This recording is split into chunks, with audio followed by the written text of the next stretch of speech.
साधु साधु मुख से कहो, पाप भस्म होए जाए। वाके कारज सब बने, जाके साधु सहाय।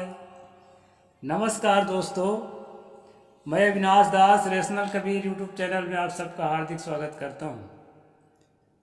साथियों, चैनल को सब्सक्राइब नहीं किए हैं तो ज़रूर करें, जन जन तक शेयर करके पहुँचाएं और लाइक करें दोस्तों, कमेंट भी करें।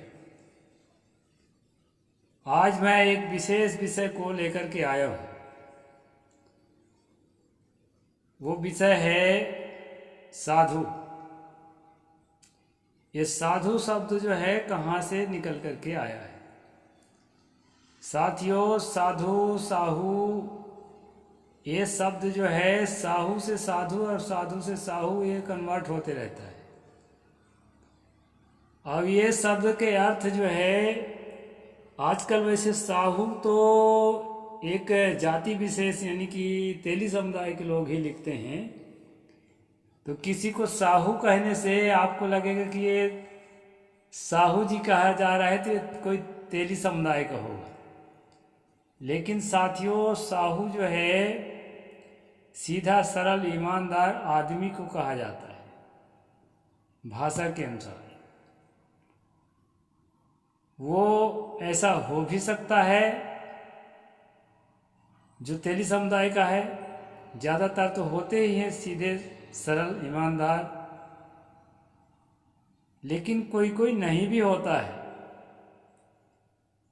एक दिन एक युवक आया था पेंटर खोजने के लिए। मेरे पास एक पेंटर रहता है, वो दिमाग से डिस्टर्ब है। आगे पीछे चलते हुए आप वीडियो में किसी दिन देखे होंगे। मैं वीडियो बनाता हूँ तो कभी कभी इधर उधर से गुजर जाता है। साथियों, उसको जो है सीधा साधा जान करके लोग काम करा लेते हैं, मजदूरी नहीं देते। काम तो करता है घूम घूम के, और आश्रम में आके रहता है तो कई बार जो है खाने पीने की चीज़ देना पड़ता है। देना ही चाहिए, सामने वाले के पास नहीं है तो वो जो आदमी खोजने आया था, पेंटर खोजने, उसको मैं कहा भाई और पेंटर हैं उधर और खोज लेना चाहिए। उसका 3-4 बार आ चुका था, उसके पीछे क्यों पड़े हो? मैं कहा पैसा नहीं देना है इसलिए है का? तो बड़े ठसन के साथ वो आदमी बोला, मैं साहू वंश का हूँ। आप ऐसे गहरे गहरे समझे हैं क्या? साथियों,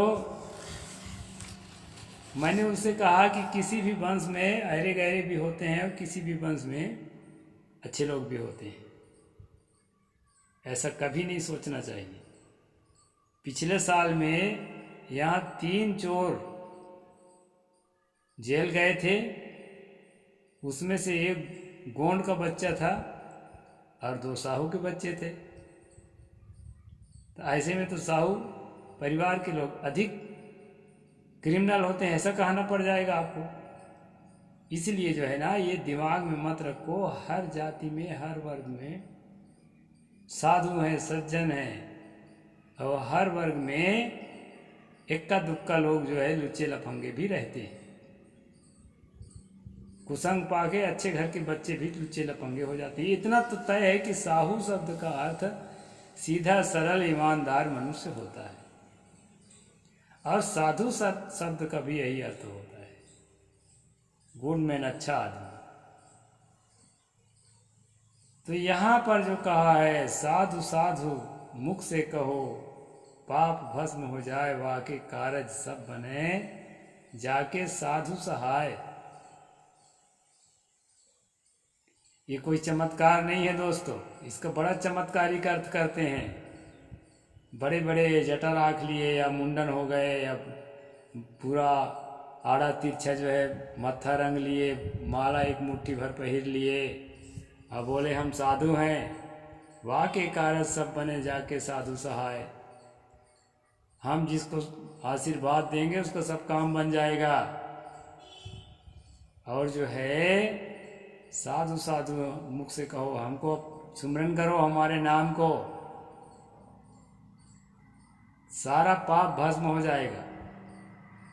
देखो कवियों ने लिखा है, इस तरह से दोस्तों झांसा दिया जाता है। तो यहाँ पर साधु साधु मुख से कहो पाप भस्म हो जाए, इसका मतलब क्या है? ये बहुत सही बात है दोस्तों, बिल्कुल भी गलत नहीं है। साधु का मतलब होता है अच्छा मनुष्य। अगर अच्छा मनुष्य को मुख से बार बार पुकारोगे, उससे दोस्ती करोगे, उसके निकट जाओगे, वो आपके जीवन अच्छा बनेगा। आपके अंदर के कलमश कसाय, आपके अंदर के पाप की भावना, काम क्रोध लोभ मोह के प्रवाह में आकर जो आप पाप करने के लिए अपने आप को तैयार करते हैं, वैसा पाप करने के लिए आप तैयार नहीं होंगे। पाप भस्म हो जाएगा, यही मतलब है। इसका गलत अर्थ न लिया जाए। और साथियों, जिस आदमी का सहायक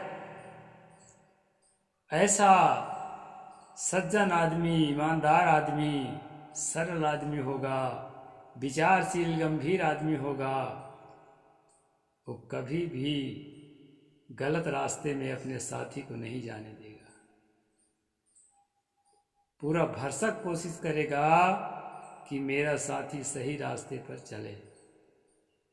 इसलिए दोस्तों साधु संगत की महिमा बुद्धिज्म से लेकर कबीर पंथ से लेकर के सब जगह गाई जाती है।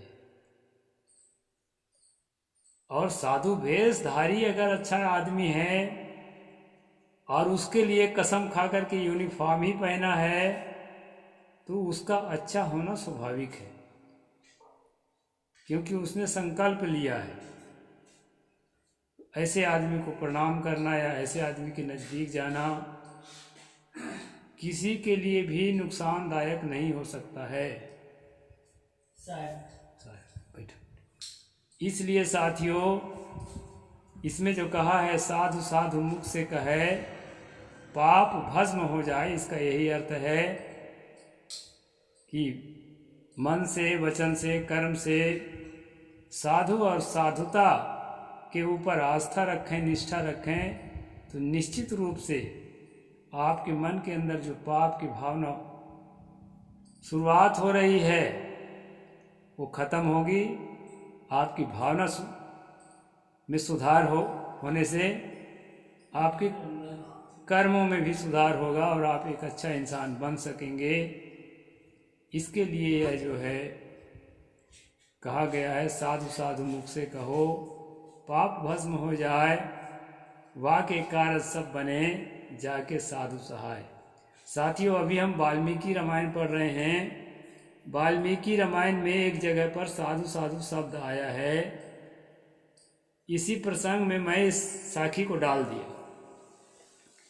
इसमें आया है दोस्तों, ततः साध्वती तद्वाक्यम ब्राह्मणाः प्रत्यपूजयन् वसिष्ठ प्रमुखाः सर्वे पार्थिवस्य मुखाच्युतम। राजा दशरथ के मुख से निकले हुए इस वचन कि वशिष्ठ आदि सब ब्राह्मणों ने साधु साधु कहकर बड़ी सराहना की। यानी कुछ अच्छी अच्छी बात यहाँ कह रहे हैं। उनकी बातों को सुन करके श्रृंग ऋषि को जो है वो मनाने के लिए गए हुए हैं ताकि उनके देश में जाए, उनके पुत्रष्टि यज्ञ कराए। तो उसी समय अब अपने स्वार्थ से गए तो मीठी मीठी बात तो करेगा ही। तो उसकी मीठी मीठी बात को सुनकर के सभी ऋषियों ने साधु साधु कह करके उसका सम्मान किया। किनका? राजा दशरथ का। तो साथियों, आप देखे होंगे बुद्धिज्म में जब उनके धार्मिक अनुष्ठान होते हैं तो आखिरी में 3 बार साधु साधु साधु कहा जाता है। ये साधु शब्द बुद्धिज्म से निकल कर आया है, उनका प्रमुख शब्दों में से एक है। और साधु शब्द से ही साहू शब्द बना है, जिसका अर्थ होता है सीधा, सरल, सज्जन और ईमानदार। तो सीधा सरल सज्जन ईमानदार विचारशील तर्कशील गंभीर सोच वाले मनुष्य की निकटता बनाने से, उसके सोच को अपने जीवन में लेने से निश्चित है कि हमारा कल्याण होता है।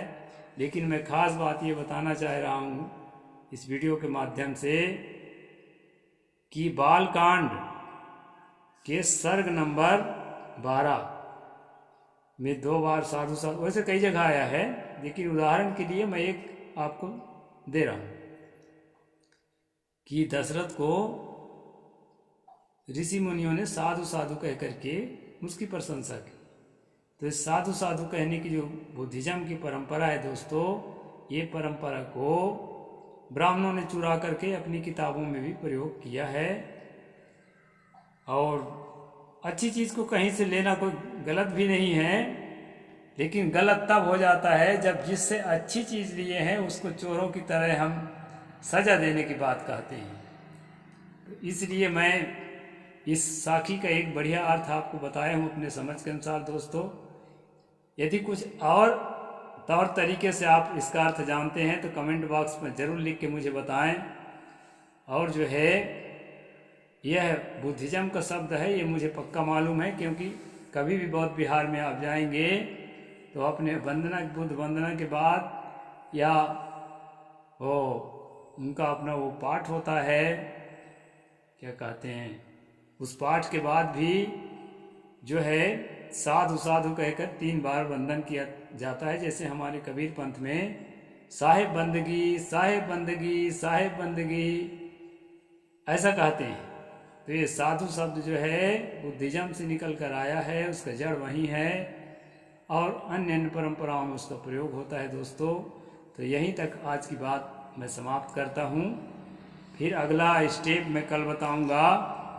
साहिब बंदगी, जय जोहार, जय भारत, जय भीम, नमस्कार।